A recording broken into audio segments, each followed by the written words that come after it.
क्या आप भी बहुत ज़्यादा परेशान हैं कि आपके पेट में या आपके बच्चों के पेट में बार बार कीड़े हो रहे हैं?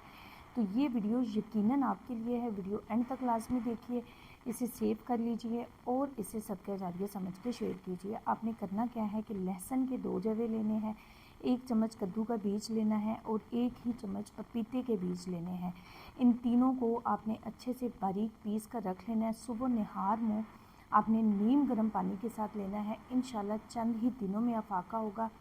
अब आप सोच रहे होंगे कि ये तीनों चीज़ें कैसे काम करते हैं। लहसुन में कुछ ऐसी कुदरती प्रॉपर्टीज़ पाई जाती हैं, कुछ ऐसे अज्जा होते हैं जिसकी वजह से कीड़े इंतहाई कमज़ोर हो जाते हैं और मरना शुरू हो जाते हैं। पपीते के बीज इनके अंडों के अमल को ही रोक देता है और जो कद्दू के बीज हैं ये आपके पेट की आंतों में जो कीड़े होते हैं उनको इंतहाई कमज़ोर और लागर करके वहाँ से निकाल देता है। इसलिए ये होम रेमेडी बहुत ज़्यादा बेनिफिट है।